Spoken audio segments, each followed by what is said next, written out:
अस्सलामुअलैकुम। मोहम्मद अज़हर सिद्दीक़ अपने programme political diaries के साथ हाज़िर खिदमत है। 12 अप्रैल 2022 बरोज़ मंगल। शहबाज शरीफ वज़ीर-ए-आज़म बन गए। वो बता ही दिया था, शर्म हया नाम की कोई चीज़ नहीं है। इतना कुछ बेइज्जती होने के बाद फिर जो कुछ हुआ, अगली बात मैं बता दूँ, इस इलेक्शन में बहुत फ्लॉज हैं और इस इलेक्शन को मैं चैलेंज करने जा रहा हूँ वज़ीर-ए-आज़म पाकिस्तान का जो शहबाज शरीफ का हुआ। एक तो बड़ी वाज़ेह तौर पर मैं रिव्यू के हवाले से मैं चीज़ें आपको बता चुका हूँ, मैं फिर दोहरा देता हूँ। आर्टिकल 91 जो है वज़ीर-ए-आज़म की तरीक़ाकार के मुताबिक इलेक्शन कैसे होना है, रेलेवेंट रूल्स भी बैकग्राउंड पे चल रही है। 91 भी चल रहा है और रेलेवेंट रूल्स भी चल रहे हैं। इसमें जो कि बाइकआउट कर दिया था पाकिस्तान तहरीक-ए-इंसाफ ने, और इसमें फ्लॉज हैं, इनहेरेंट फ्लॉज हैं और कुछ चीज़ें, इसको मैं चैलेंज कर रहा हूँ वज़ीर-ए-आज़म के इलेक्शन का। फिर मैं आपको बताऊँ, जो वोट ऑफ नो कॉन्फिडेंस है वो अवेट हो चुकी थी। उसके बाद जितनी प्रोसीडिंग है ये सस्टेनेबल नहीं। वो कैसे? आर्टिकल 95 में वक्त दिया हुआ है, एक टाइम दिया हुआ है 3 से 7 दिनों का। 28 तारीख को ये लीव मिली इसको और इसका फैसला होना था 3 तारीख तक। 3 तारीख को रूलिंग आ गई, सुप्रीम कोर्ट में मामला चला गया। सुप्रीम कोर्ट ने मैटर में कॉग्निजेंस ले ली लेकिन हुक्म इम्तनाई नहीं जारी किया। मैं फिर बताता चलूँ, 3 तारीख को सुप्रीम, अगर हुक्म इम्तनाई जारी कर देता तो यहाँ वक्त रुक जाना था। यहाँ हुक्म इम्तनाई नहीं जारी हुआ तो वक्त नहीं रुका। 7 दिन गुजर गए। आर्टिकल 95 नेगेटिव वर्ड काउच हुए हैं, 254 का इस पर इतलाक नहीं होगा। तो बुनियादी तौर पर vote of no confidence abate हो चुकी है। इमरान खान साहब को गैर कानूनी तौर पर, गैर आईनी तौर पर हटाया गया है। जितने एक्शन है उसके बाद नए वज़ीर-ए-आज़म का इंतखाब, ये भी गैर आईनी है। ये बता दूं मैं आपको, ये भी गैर आईनी है, गैर कानूनी है। आएंगे जल्दी, बहुत तफसील में लेकर आऊँगा मैं आपको। और हाउस का अपना एक डेकोरम है, वो हाउस का अपना एक, अब हाउस का ये तो हो नहीं सका ना। बाकायदा वोटिंग करा रहे हैं एक ही के, दूसरा बंदा तो है ही नहीं यार, दूसरा बाइकआउट कर गया है। आप अपने बंदे शो कर रहे हैं, जो भी आप शो कर रहे हैं, व्हाटएवर इट इज़। तो ये बहुत जल्द चैलेंज होने वाला है और इंशाल्लाह मैं चैलेंज करूँगा इसको। इस पे काम चल रहा है। नज़रसानी का पॉइंट भी मैंने आपके सामने रख दिया। आज आइन के आर्टिकल 63 की सुप्रीम कोर्ट में समाअत होनी है। पाकिस्तान तहरीक-ए-इंसाफ ने फुल कोर्ट बेंच तश्कील देने की इस्तदा कर दी है और कि सुप्रीम अपना आज खुद नोटिस केस में इस रेफरेंस की राय शामिल है। हमें जितना एतबार चीफ जस्टिस पर है उतना ही सीरियन तरीन पर है। तकाजा है कि सब जजेस इस रेफरेंस को सुने। शॉर्ट ऑर्डर के ज़रिए बेंच का माइंड सामने आ गया। खुशियाँ मनाने वाले 2 लोग हैं। इंडिया में सज्जन जिंडाल, पाकिस्तान में मकसूद चपड़ासी खुश हैं, ये बाबर अवान कह रहे हैं। इंशाल्लाह आज शाम बेटा पंजाब में दूध की नहर खोलेगा, दूसरी तरफ बाद शहद की नहर खोलेगा। जो ही नवाज शरीफ वापस आए, मुल्क में 3 वज़ीर-ए-आज़म सुप्रीम कोर्ट के फैसले से गए हैं। दूसरे वज़ीर ने GT रोड पर सवाल पूछा, मुझे क्यों निकाला?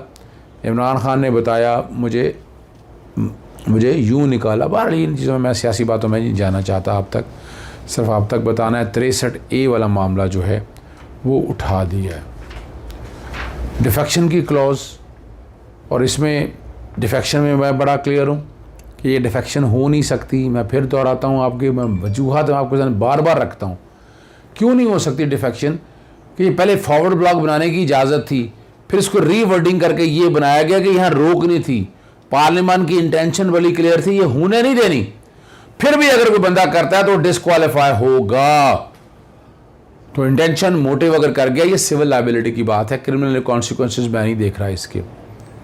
और नाहली ताहयात होनी है, इस पर अपना प्रेसिडेंशियल रेफरेंस मौजूद है, उस पर फैसला मुतवक्को है।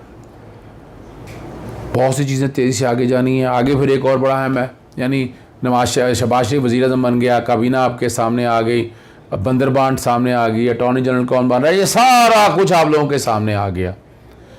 यहीं बात ख़त्म नहीं होती है। सदर को हटाने के ख्वाब देख रहे हैं। अच्छा, वो इस्तीफ़ा दे देंगे। क्यों इस्तीफ़ा देगा जी सदर? सबसे मुश्किल काम है सदर को हटाने का। आइन का आर्टिकल 47 में आपके सामने रख देता हूँ। 47 में मेंटल एंड फिजिकल इनकैपेसिटी है, मिसकंडक्ट इस कॉन्टेक्स्ट में 2/3 अक्सरियत चाहिए। पहले ये इंक्वायरी होगी, इन्वेस्टिगेशन होगी, वाकई जो एलिगेशन लगाए हैं ये सच साबित होंगे तो जनाब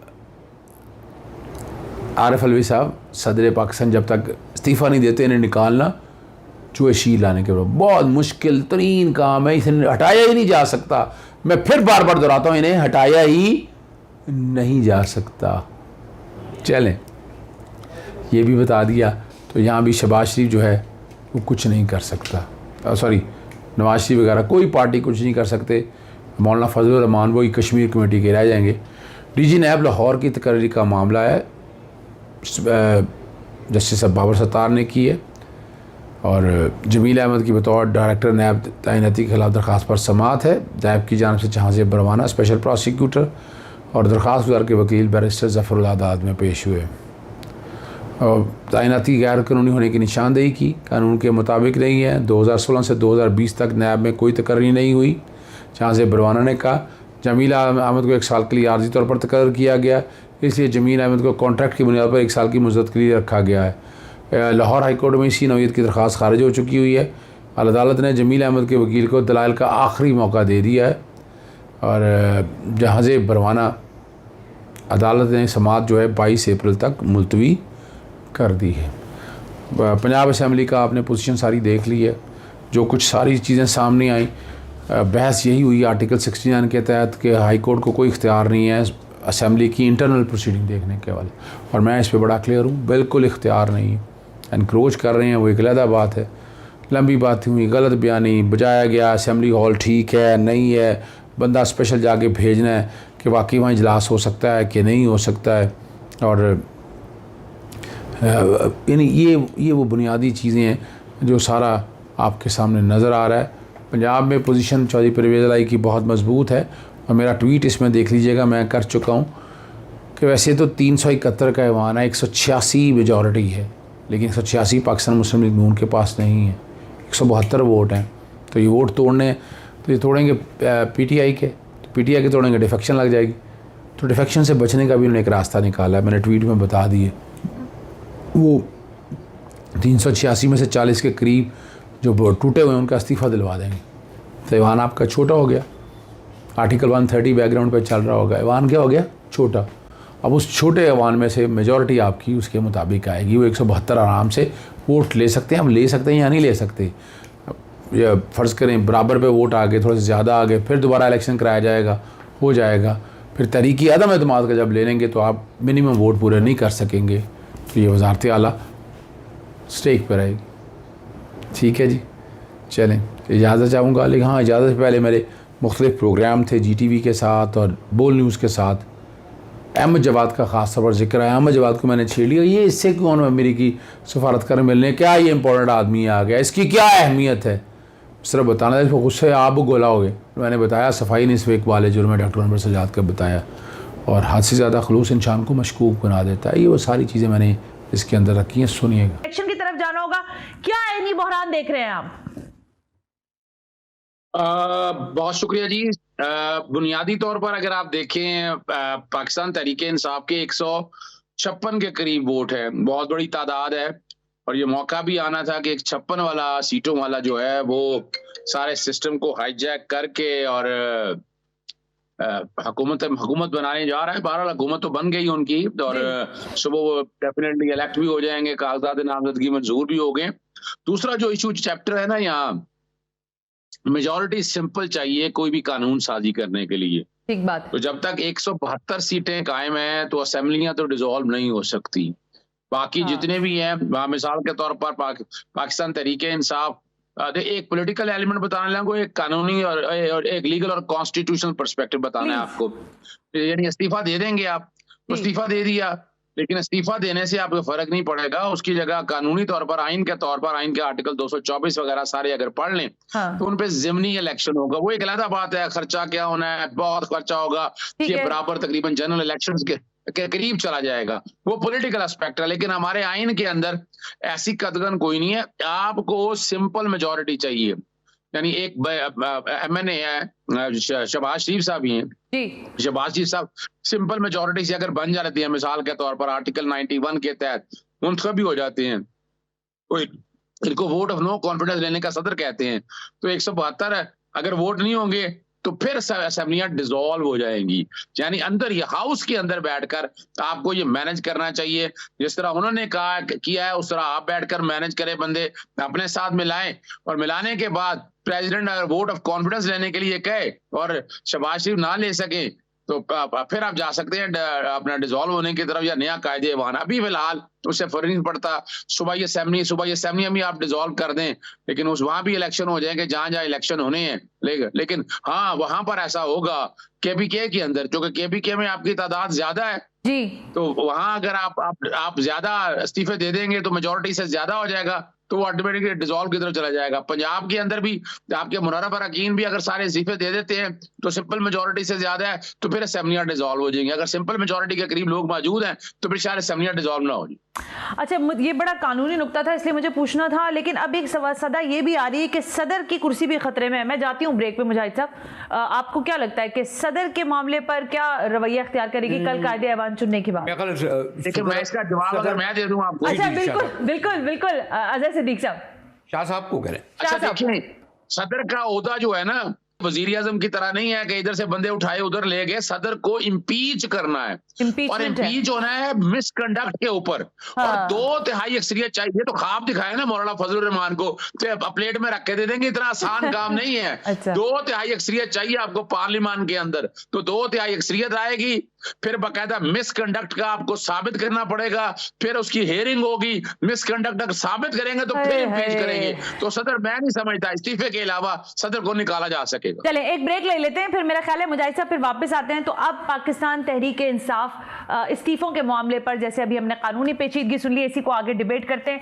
मुस्तकबिल क्या होगा? इमरान खान साहब ने क्या खोया और क्या पाया? ऑपोजिशन के हाथ क्या कुछ लग गया है? Right after this break, you watching 7 से 8।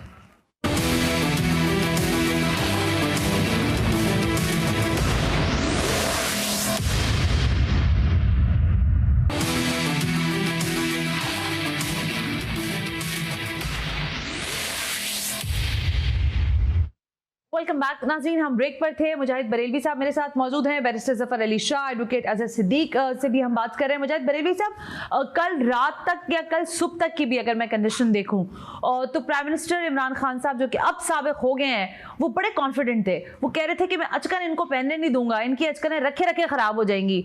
तो ये रातों रात क्या हुआ है? क्या ऐसा हुआ कि ये सब कुछ हो गया? अजहर भाई तो हैं ही, लेकिन आपको नहीं पता, ज़फ़र अली शाह साहब एक पूरा इंस्टीट्यूशन, एक अथॉरिटी हैं, और इन्होंने जो कड़े वक्त में साथ दिया। बल्कि जब हम नया टीवी आया था, मैं शाह साहब से खूब लड़ाई करता था। हाँ। बड़े उसूल पसंद, और मैंने कहा ना, मुझे अच्छा मौका मिल गया आपके कि मैं इनको खराज तहसीन पेश कर सकूं। मुझे खुशी हुई कि शाह साहब मौजूद हैं, और इनके साथ के मौजूदगी में बोलते हुए वैसे भी ज़बान झिझकती है, लड़खड़ाती है। मैं जरा इसके पॉलिटिकल पहलू कह दूँ, और वो ये शाह साहब एग्री करेंगे कि जिस तरह भुट्टो साहब को आखिर तक देखें जी, मैं और गार्डेड वर्ड इस्तेमाल करता हूँ, पाकिस्तान में इक़्तिदार की मुंतकली, किसी को गिराया या बनाने में एक गेम प्लानर होते हैं, उनके बगैर इस तरह नहीं होता।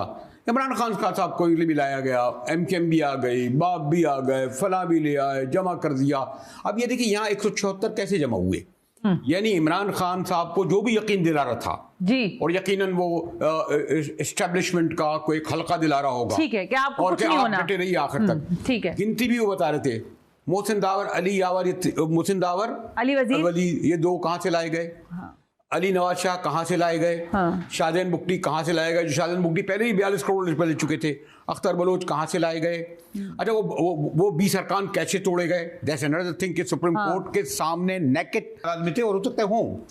अजहर साहब, अच्छा देखें मुजाहिद साहब, आपने $1 मिलियन एक बात कही है। ये तारीखी तौर पर होता है कि सही वक्त पे सही फैसला ले लिया जाए, इसमें कोई शक नहीं है। 8 फरवरी को वोट ऑफ नो कॉन्फिडेंस आया, उसी दिन असेंबली का इजलास बुलाने की करारदाद आई, वोट ऑफ नो कॉन्फिडेंस उस वक्त टेबल किया जाता है जब असेंबली काम कर रही हो। तो 8 तारीख को अगर आया तो 7 दिन अगर लगाए, वो तो 15 तक खत्म हो जाना चाहिए था। जैसे ही वोट ऑफ नो कॉन्फिडेंस आया, ये बहुत तेजी से दिया गया। पीछे इंटरनेशनल कंस्पिरेसी है, and I have number of reason to believe कि वो कई चीजें मेरे साथ इस पर मौजूद है। मैं इसलिए सुप्रीम कोर्ट में गया कि इसकी इंक्वायरी और इन्वेस्टिगेशन होनी चाहिए। इनके पास 28 तारीख तक टाइम था, 28 मार्च तक, जब असेंबली में बकायदा वो टेबल हुई। उस टेबल होने से पहले, लीव मिलने से पहले असेंबलियां तोड़ी जा सकती थी, और उस वक्त असेंबली अगर तोड़ देते तो ये मसाइल उनके लिए पैदा ना होते। तो वजह है कि आसपास कुछ लोग ऐसे थे जिन्होंने मशवरा गालबन ठीक नहीं दिया, उसकी वजह से ये प्रॉब्लम है। जब ज़हनी तौर पर आपका ज़हन बन गया, नजर आ रहा है कि इंटरनेशनल कंस्पिरेसी है और सारी चीजें, वो सिर्फ शायद इसलिए इंतजार करते रहे कि मैं इंटरनेशनल उस कंस्पिरेसी को अनवेल करने के लिए जो मौजूदा तरीकाकार था वो भी नहीं कर सके। सेडिशन का पर्चा देना चाहिए था जब सिंध हाउस में लोग आ गए, लेकिन नहीं दे सके। कमीशन ऑफ इंक्वायरी एक्ट बनाना चाहिए था, वो बाद में बनाया, वो पहले बनाना चाहिए था। और साथ ही अगर असेंबली डिसॉल्व कर देते तो ये मसाइल ना आते।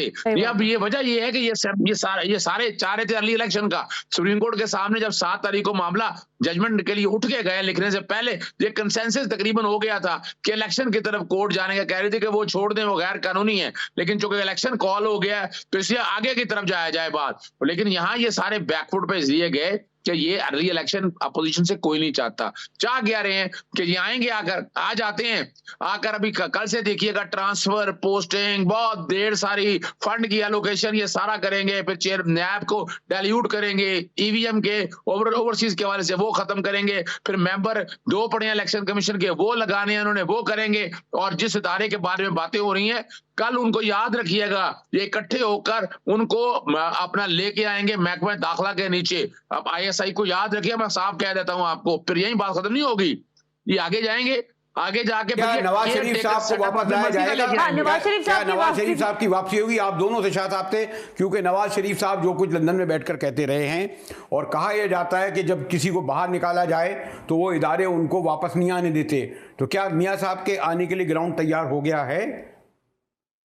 देखिए, मैं अगर मुझसे आप पूछते हैं तो मैं तारीखी बात बताने लगा। मुजाहिद बेलवी साहब आप कई बातों गवाह हैं। जुल्फकार अली भुट्टो साहब हम कहते रहे कि वो गद्दार हैं, वो मुल्क से निकल ना सके। नवाज शरीफ को मुहब्बे वतन कहते रहे, ये 99 में निकल के गया और वापस भी आ गया। आप फिर निकल के गया तो वापस इसने फिर आ जाना है। कानून में मैं बताऊं आपको वजह क्या है कि हुदैबिया केस की मिसाल भी आपके सामने मौजूद है। हुदैबिया केस साइड पर रखा, खुद आए, जब खुद सिस्टम के अंदर आए उस केस को खत्म कराया। अब ये खुद आ जाएंगे, पहले क्या गिरफ्तारी दे देंगे ना 2, 4, 10 दिन की, महीने की, और उसके बाद क्या होगा? उसके बाद बैठकर मैनेज करके जो भी कब कहेंगे, जो भी एक शक्ल बनाएंगे, ये केसेस फिर खत्म कराएंगे। ठीक है, लेकिन ये तो हुआ है। लेकिन मेरा ख्याल है, शायद मैं, आप लोग तो मुझसे बहुत सीनियर हैं, तीनों शख्सियात, उनके सामने मैं कह नहीं सकती, लेकिन इमरान खान साहब भी जिस तरह आए थे, जिस तरह लाए गए थे, जितनी बातें उस वक्त हो रही थी, इसका मकसद है कि हर दफा ही हमारे जो लोग आते हैं, सियासतदान आते हैं, उनके पीछे हाथ कार फरमा होते हैं। तो अगर जाते हुए वो हाथ पीछे हट जाते हैं तो फिर शायद इस तरह की अबहाम और इस तरह के तबसरे और तज्जिए आना शुरू हो जाते हैं। लेकिन एक ब्रेक में शामिल करती हूं। इस ब्रेक के बाद जरा मैं पूछती हूं कि पाकिस्तान का सिस्टम कैसे चलेगा अगर ये सारे लोग अपनी खींचातानी में लगे हुए हैं। यानी ऑपोजिशन कह रही है हम, हुकूमत कहती है हम, लेकिन अवाम इस बीच में कहां है, जमहूर कहां है? जरा उसकी बात करते हैं इस ब्रेक के बाद।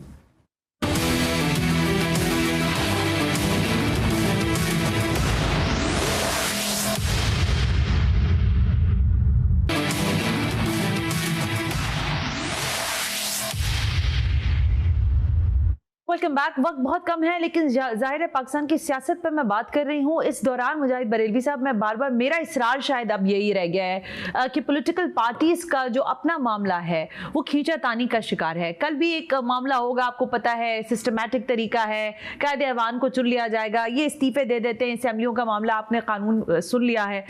लेकिन जो नहीं हो रहा वो ये हो रहा है कि इस रियासत के लिए काम नहीं हो रहा, इसके जमहूर के लिए काम नहीं हो रहा।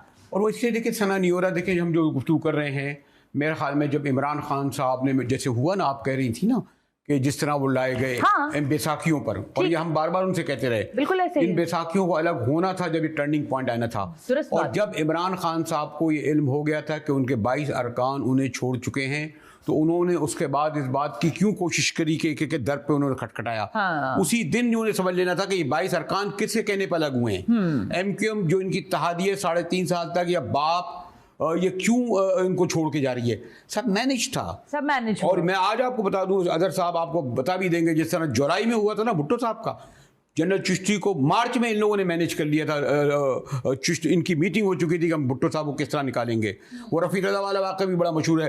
मैं तो दोबारा पढ़ रहा था, इफ आई एम असैसिनेटेड, मुझे तो लग रहा है ये पॉलिटिकल असैसिनेशन कि इसी तरह वो लोग करते। बात ये है कि एक तो शॉर्ट फैसला जब आता है तो उसके ऊपर बुनियाद पर रिव्यू अलाउ नहीं होती है जब तक तफसील नहीं आ जाता। हमने शॉर्ट फैसले के ऊपर नजरसानी मुकम्मल की, रातों रात काम किया उसके ऊपर, और हमने एक दिन के अरसे के अंदर अंदर कंप्लीट करके वो अब चूंकि आगे 12:30 बजे के करीब बंद हो जाता है। वो हम तो ऐसे लोग नहीं है ना कि जिनके लिए इतवार के अदालतें दरवाजे खुल जाएं या जिनके लिए हफ्तों को इंसाफ मिल जाए। ये तो रिकॉर्ड की बात है, ये तारीख लिखी जा रही है, याद रखिएगा, ये तारीख लिखी गई है कि क्या ऐसी खास चीज है, कौन सी ऐसी गिदड़ सिंगी है इनके पास कि इनके छुट्टी वाले दिन भी केसेस लग जाते हैं। ये मुझे बताने की जरूरत नहीं है, ये तो सिर्फ आप लोगों के समझने के लिए बात है। और कोई बहरहाल नजरसानी दायर हो गई है, नजरसानी इंशाल्लाह लग जाएगी। लेकिन हम हो सकता है मैं तो तजवीज दूं पाकिस्तान तहरीक इंसाफ को कि भाई अब वो तो असेंबलियों से बाहर आ गया ना, पार्लियामान के सुपरविजी का अपना ना सुपरमेसी का इन्होंने ठेका लिया, क्या जरूरत पड़ी है? वो आगे हैं, वो जाने या पार्लियामानी सुपरमेसी ये जाने नहीं जाना चाहते, जब तक ये हैं ये देखें। बहरहाल रिव्यू मैं अपना ओपिनियन दे रहा हूँ। नजरसानी सारी मुकम्मल होगी हुई है, बाकी नजरसानी भी दायर होंगी। और मंगल वाले दिन 63A के हवाले से डिफेक्शन वाला केस लगा हुआ है, डिफेक्शन भी पेंडिंग था। देखे ना, इस पर भी तो ये भी तो 5 दिनों के अंदर डिसाइड हुआ ना, या 4 दिनों के अंदर। डिफेक्शन वाला भी तो डिसाइड हो सकता था, लेकिन आप लोगों के सामने छोड़े इन चीजों का। अब आती है, मैं सुन रहा था ये अहमद जवाद साहब बैठे हैं, ये पाकिस्तान ये PMLN के MN है। जरा मुझे सिर्फ इतना बता दीजिएगा, मैं उसके मुताबिक नैरेटिव बनाना है। मुझे आपकी इजाजत से मुझे एक ब्रेक लेनी है, उसके बाद मैं आपको बता दूंगा कि वो नहीं है। He is one of the very seasoned politician in the country, और PTI के यहाँ पर सेक्रेटरी इत्तलात रहे हैं मरकज़ में, लेकिन उन्हें छोड़ा, उसके बाद नून लीग ज्वाइन कर ली। ब्रेक के बाद नाज़रीन जब वापस आएंगे तो आलिया हमजा मलिक साहिबा से, कुंडी साहब से ये पूछना ज़रूरी है कि अब आलिया हमजा मलिक साहिबा या PTI आइंदा के लिए क्या सोच रही है? क्या ओवरऑल ये इस्तीफे दे रहे हैं आज जिस तरह ऐलान हुआ था?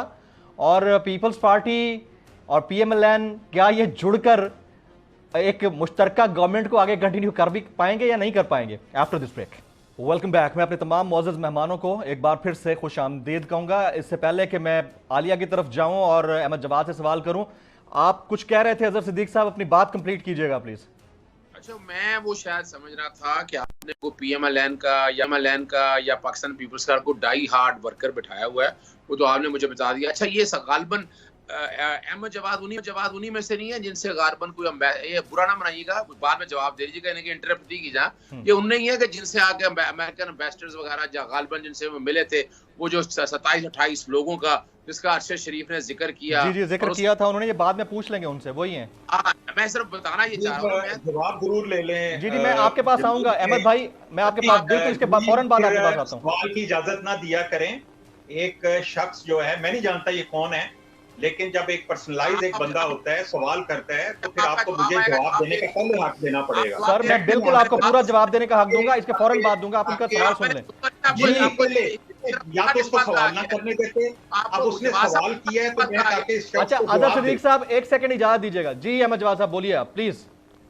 देखिए, मैं नहीं जानता ये कौन है अजहर सदीक, ये सियासतदान है, साफी है या क्या है, मुझे नहीं पता, लेकिन इसने मेरे हवाले से सवाल किया। पता इसको सब कुछ है, लेकिन मैं इसको बता देता हूं कि आप जाके पहले तो मेरा एक प्रोफाइल चेक करें, और आपको ताकि पता चले कि इस मुल्क में जो अकम्पलिश्ड लोग होते हैं उनके साथ जरूरी नहीं होता कि कोई MNA या MPA या सेनेटर का टैग हो, वो इसके अलावा भी जिंदगी में बहुत कुछ अचीव कर सकते हैं। नंबर 2, आपने एक बात की कि ये वो वाले हैं, ये भी एक थोड़ा सा गुफ्तगू का तंजिया अंदाज होता है। कोशिश करें कि फैक्ट्स के ऊपर बात करें जैसे मैंने बात की थी, लेकिन कर दिया आपने पर्सनलाइज। मैं आपको जवाब देता हूं कि मैं 20 साल से इस्लामाबाद के अंदर एक कामयाब बिजनेसमैन के तौर पे, एक सियासतदान के तौर पे डिप्लोमेटिक एनक्लेव में तमाम एम्बेसीज में इनवाइट किया जाता हूं, और हॉस्पिटैलिटी का मुजाहरा करते हुए उनको अपने घर पे भी इनवाइट करता हूं। और उसमें पहले PTI के लीडर्स भी होते थे, आज मुस्लिम लीग नून के लीडर्स भी हैं। और अरशद शरीफ ने जो बात कही है, उसको कहें अरशद शरीफ को कि ये जो मैंने घर पे डिनर किया था, जिसका वो नैरेटिव था या उसकी खबर थी, वो पाकिस्तान के नेशनल डेलीज में छपी थी कि नहीं छपी थी? क्या मेरे फेसबुक से उसने तस्वीरें ली या नहीं ली? यानी एक सीक्रेट मीटिंग जो है, क्या वो फेसबुक पे डाली जाती है? क्या उसको नेशनल डेली से उसको फॉलो करते हैं? देखिए इस तरह के जो लोग अच्छा अहमद जवाद भाई, वो देखें आपने क्लियर कर दिया, आपने बात क्लियर कर दी है। आप सवाल करें ना जरा मेरे से, कोई फैक्ट्स के ऊपर बात करें। अहमद जवाद भाई, अहमद भाई आपकी जवाब आ गया। देखें एक और शो पे उन्होंने कोई बात की थी, उसका वेरी वेल सेड सर। इसी तरह लड़ाई झगड़े में बात निकल जाएगी। बस ठीक है, आपका पॉइंट वैलिड है, आपका पॉइंट आ गया। We respect you sir. ये आलिया हमजा साहबा कुछ कहना चाह रही हैं। जी आलिया, आप कुछ कहिएगा। मैंने कोई सवाल सीरियस करना है, ये बात किसी और तरफ निकल गई है। जी अजहर साहब आपकी तरफ आता हूँ, मुझे आलिया की तरफ जाने दे पहले। जी आलिया, जी आलिया बोलिए। अच्छी तरह पहुंचे। जी जी बोलें। मैं तो बड़ी हैरान हूँ, ये अपना प्रोफाइल क्या बता रहे हैं। सीधा सीधा लिख देते भिखारी, कौम से गद्दारी, पहले इमरान खान से गद्दारी, अब पूरी कौम से गद्दारी, भीख मंगों में इनकी शमूलियत, इंपोर्टेड हुकूमत लाने वाले ये, अवाम से गद्दारी करने वाले ये, अवाम को मतलब इतनी जल्दी तो OLX पर पाकिस्तान, इन्होंने OLX पर 22 करोड़ OLX पर का कमेंट ले लूं। जी अजहर साहब आप बात कीजिएगा, आप कर रहे थे। मैं असल में जमील साहब, मुझे जरा हैरानगी इस बात से हुई कि मैंने तो सिर्फ एक सर्टन फैक्ट्स पूछे थे। वो डॉक्टर अनवर सजाद का बहुत खूबसूरत एक बात, दो बातें मैंने लाइफ में बांधनी है। सफाई निस्फ इकबाल जुर्म है, हद से ज्यादा खुलूस इंसान को मशकूक बना जाता है। मैंने तो एक सवाल सिंपल सा एक रखा था अहमद जवाद साहब के बारे में। मैंने इसलिए पूछा, मैंने कहा शायद को PML के बहुत बड़े सीजन्ड पॉलिटिशियंस हैं और उन्होंने बड़ा इस तरह की बात ना करें ना इस तरह की बात। अजहर भाई आप भी माशाल्लाह बड़े सीजन्ड कानूनदान है, ना करें इस तरह की बात, छोड़ दें, ऑन एयर है जी। मैंने तो सिर्फ एक सवाल पूछा था, वो बात देखे ना, मुझे अब नैरेटिव अपना बदलना पड़ा। जिस तरह की उन्होंने खातून के बारे में गुफ्तगू की, जिस तरह से उनके ज़बान इस्तेमाल, मुझे तो लबैक समझा कि वाकई कोई सीनियर ब्यूरोक्रेट या सीनियर कोई अपना, मेरा ख्याल है हमारे कोई डिप्लोमेट के हवाले, जैसे वो बता रहे हैं कि उनका बहुत उठना बैठना है, ग्रेसफुली उन्हें जवाब देना चाहिए था, ग्रेसफुली बातों में आना चाहिए था। मैं एक छोटी सी बात बता दूं आपको जी प्लीज। ये ना चैलेंज कबूल करें जरा किसी दिन बैठ के ना, इकोनॉमिक्स के ऊपर और पिछली हुकूमतों का किस तरह तबाही की इस मुल्क की। अब आगे 40-50 सालों से जिन लोगों ने इस मुल्क का सैंडविच बना दिया, अब कैसे बदलेंगे मैं समझना चाहूंगा।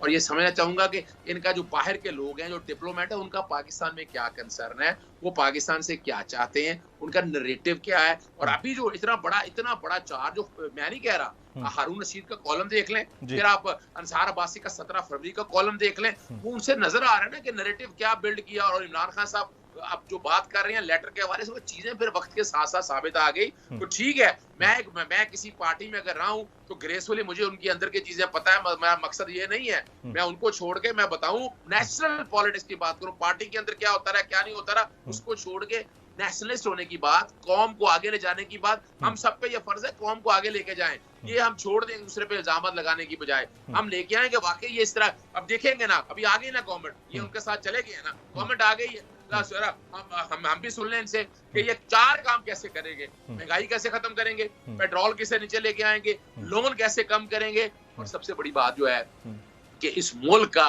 जो आगे जो अपना इकोनॉमिक्स का करैक्टर है, अपना मिसाल के तौर पर जो अपना आपका इनकम कलेक्शन है या टैक्स कलेक्शन है, वो कैसे बेहतर करें। राइट अहमद जवाद साहब, बहुत शुक्रिया सर। देखें ना, कमेंट सुनने का मजा भी आया, किस तरह बात होती है। अहमद जवाद साहब, आप अपनी बात मुकम्मल कीजिएगा, आप क्या कहना चाह रहे थे सर? जी जमील, पहले तो मैं एक इस चीज को क्लैरिफाई कर दूं सर। काफी अरसे से मैं आपके प्रोग्राम में भी आता हूं, मैं कभी जात पे नहीं उतरता, मैं हमेशा फैक्ट। आप माशाल्लाह बहुत सीजन्ड पॉलिटिशियन भी हैं, बड़े। मैं खानों की बात होती है तो आपके घर पे सहाफ़ी लोग भी जाते हैं, मैं भी कई दफ़ा आ चुका हूँ, ये बात नहीं है। लेकिन आपसे सिर्फ इतनी गुजारिश है, जब कोई खातून शामिल हाल हों किसी शो में, तो रिक्वेस्ट है कि उस पर थोड़ा सा तदब्बुर अगर मुजाहरा कर दिया जाए ना, कोई मसला नहीं है, आपको पूरा मौका मैं दे रहा हूँ, आप बात करें प्लीज। जी जमील, देखें ख़वातीन का बिल्कुल एहतराम होना चाहिए, लेकिन ख़वातीन को एहतराम लेने के लिए ये भी पता होना चाहिए कि आप एक गुफ्तगू में बैठे हुए एक दूसरे शख्स को फकीर या बकारी या गद्दार नहीं कह सकते। जब आप इस तरह की गुफ्तगू करते हैं तो फिर आपको ये इस चीज का पता होना चाहिए, तो इसका जवाब भी फिर मिलेगा। देखिए ना, एहतराम, म्यूचुअल रिस्पेक्ट होती है, जातियात पे नहीं उतरना चाहिए। अजहर सदीक साहब ने भी यही बात की। इनको एक चीज ये भी बताएं अजहर सदीक साहब को कि आप एंकर नहीं है, आपका काम सवाल करना नहीं है, आपका काम एनालाइज करना है, स्टैट्स पेश करने हैं, फैक्ट्स पेश करने हैं, नॉलेज पेश करनी है, लॉजिक पेश करनी है। आप प्रोग्राम में बैठे हुए लोगों से सवाल मत करें। उनके सवाल करने के लिए एक बड़ा जबरदस्त एंकर पर्सन जमील फारूकी, जिसको मैं बहुत एडमायर करता हूं, अहमद जवाद साहब उसको छोड़े, ये बताएं वो भिखारी वाली जो बात थी वो तो शहबाज शरीफ साहब ने खुद नहीं कह डाली थी कि बेगर्स कांट बी चूजर्स, तो इसमें क्या ऐसी गलत बात हो गई है? जमील, मैं वो भी बता देता हूं, लेकिन अब एक बड़ा क्विक मैं रन डाउन जो है, जी प्लीज पूरा टाइम है आपके पास सर, बोले। जी, आपने ये सुन लिया। इजाज़त चाहता हूँ। अस्सलाम वालेकुम, अल्लाह हाफ़िज़, पाकिस्तान जिंदाबाद।